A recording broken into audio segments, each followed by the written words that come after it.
मैं हूँ सिद्धार्थ। मैं हूँ गरिमा और हम दोनों सिद्धार्थ गरिमा ने मिलकर एक फिल्म बनाई है जिसका नाम है दुकान।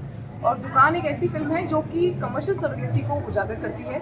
इसके बारे में आज तक कोई बड़े पर्दे पर फिल्म नहीं आई है ऐसी जो कमर्शियल सरोगेसी की बात करे, जहाँ 50-60 औरतें इकट्ठी होकर एक ही गांव में रहती हैं और एक ही छत के नीचे अक्सर इकट्ठे होकर और उस मतलब चाइल्डलेस कपल्स को बच्चे देती हैं। जी, विलेज की महिलाएं, क्योंकि हमने रिसर्च की है इसमें बहुत साल, मतलब समझ लीजिए कि 4 से 5 साल हमारी रिसर्च में लगे हैं। हम 2014 से लगातार आनंद और आसपास के गाँव में आते जाते रहे। हम रियल सरोगेट से मिले और हमने ये डिस्कवर किया, तो जो आप देख रहे हैं वो एक्चुअली फैक्ट्स हैं जी, और ये सब जो भी औरतें मतलब जनरली सरोगेसी करती हैं वो बहुत काफ़ी एक गरीब परिवार से आती हैं। तो जो बिलो पॉवर्टी लाइन जिनके मतलब बिल्कुल ही व्यवसाय बिल्कुल ही बहुत ही कम कमाने वाले लोग वो करते हैं। ये ट्रू इवेंट पर आधारित आधारित है। तो ट्रू इवेंट पर कोई भी फिल्म बनाना कितना आसान या कितना डिफिकल्ट रहता है?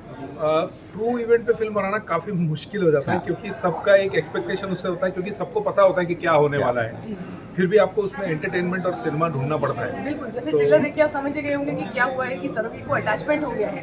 तो क्योंकि फिल्में इसीलिए बनती है कि जब कोई गलती करता है जी। कि और फिर एक दिन ऐसा हुआ, तो हमारी फिल्म का और फिर एक दिन ऐसा हुआ ये है कि अगर अटैचमेंट हो गया तो जो एक क्या? प्रोफेशन की तरह कोई कर रहा है, सपोज हम लोगों का काम है कि हम लोग स्क्रीन राइटर्स थे डायरेक्टर बनने से पहले, तो अगर हमें किसी स्क्रिप्ट से इतना अटैचमेंट होगी कि नहीं यार इसे तो हमें ही रखना है, तो क्या होगा? तो हम ऐसी पॉसिबिलिटी लेके चले। जी, जैसे डायरेक्टर आप राइटर से डायरेक्टर बने हैं, तो दूसरे राइटर के डायरेक्टर जब आप राइटिंग करके जब डायरेक्टर को स्क्रिप्ट दिखाते थे, तो वो डायरेक्टर भी अपना व्यू पॉइंट ऑफ व्यू करके आपकी स्क्रिप्ट में थोड़ा बहुत चेंजेस करते चेंजेस होता है। हाँ। तो that's the reason you have नहीं, ये बस इतना था कि ये कहानी हमारे दिल के बहुत करीब थी। हाँ। तो हम नहीं चाहते थे कि ये बच्चा हम अडॉप्शन के लिए दे दें, तो इसीलिए हमने कहा कि ये हम ही पालते हैं। पर डायरेक्टर बनने का ये कारण नहीं था कि चेंजेस होते हैं। चेंजेस तो होते हैं, अच्छी बात है। हम लोग बहुत ओपन रहते थे एज राइटर्स, अभी भी हम ओपन हैं कि अगर किसी डायरेक्टर को कुछ चाहिए तो हम उसे वो करके दें।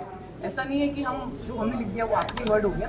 लेकिन डायरेक्शन ना एक बड़ी नेचुरल सी चीज़ है उसके लिए जो स्क्रीन राइटिंग कर रहा है, क्योंकि वो 80% काम तो पेपर पे कर देगा, उसके आगे फिर कॉस्ट्यूम, लोकेशन, ये सब करने में तो मज़ा ही आता है। और वैसे भी डायरेक्शन एक इंसान का ही विजन हो सकता है, एक ही डायरेक्टर का एक फिल्म विजन हो सकता है। उसको चार राइटर अलग, और ऐसे वो हमको लगता नहीं वैसा होना चाहिए। मतलब बहुत कम डायरेक्टर संभाल पाते हैं। हम कहेंगे संजय बंसाली, संजय रेड्डी, वांगा, इन लोगों में वो काबिलियत है। बाकी डायरेक्टर्स के लिए शायद। तो आप कौन सा एंजॉय किया, डायरेक्टर या राइटर?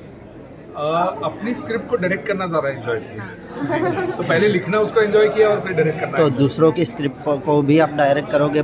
हाँ या जी, ओपन है हम लोग। ओपन है, लेकिन वही होता है कि उसमें फिर जैसे अपनी कलम से कुछ निकला है तो उसको डायरेक्ट करने में ज़्यादा कन्विक्शन आता है। जी। ये बात तो है ही। पर हम ओपन है दूसरों की कहानियों को सुनने के लिए और उन्हें अपनाने के लिए। All the best for you. Thank you so much. Sir, संदेश ज़्यादा नहीं देना चाहेंगे, थोड़ा एंटरटेन करेंगे, और अगर लोगों को कुछ अच्छा लग जाए तो वो खुद से ही सीख जाएंगे। बाकी तो विचार ऐसा ही है कि दुकान कमर्शियल सरोगेसी के ऊपर है। अभी कमर्शियल सरोगेसी किसी के लिए अच्छा है या बुरा है वो तो ऑडियंस ही डिसाइड करेंगे। हम लोगों ने शिद्दत से एक पिक्चर बनाने की कोशिश की है। अगर लोगों को पसंद आता है और उन्हें कुछ सीख मिलता है तो वो खुद सीख जाएंगे। लोग बहुत स्मार्ट हैं। कोई पूरे शूटिंग के दौरान कोई ऐसा इंसिडेंट जो आपको याद रहेगा? एक्चुअली हम लोग जब बसों में शूट कर रहे थे ना, तो ऐसा एक छोटा सा टेम्पो जैसा ट्रक था। उधर पीछे में ना ऐसे 17 औरतें थी, ठीक है, जो घूंघट के अंदर वो लोग छुप के बैठे थे। मुझे लगा कि ये एक एनर्जी है जो काम कर रहा है हम लोगों के लिए। ये जो इमेज मैंने देख लिया है ये मेरे फिल्म के साथ जाता है। तो ये अगर मैंने देख लिया और ये सब हो रहा है फिल्म के शूटिंग के दौरान, तब मुझे पता था कि कुछ बड़ा होने वाला है इसके बाद।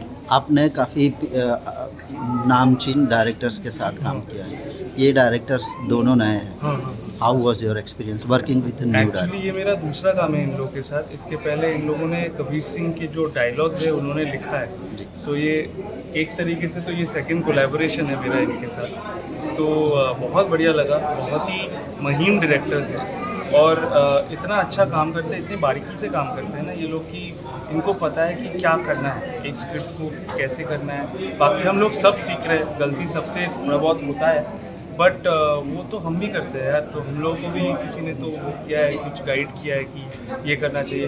बट उन लोगों का सीख इतने बड़े बड़े दिग्गजों से हुआ है ना, कि वो संजय लीला बंसाली हो जाए या संदीप रेड्डी वांगा हो जाए, कि वो सीख तो कभी मतलब फ्यूटाइल नहीं जाएगा, तो इसलिए बहुत अच्छा लगा काम करके सिद्धार्थ और गरिमा मैम के साथ। If you have liked this video, then please like, share and subscribe to our channel.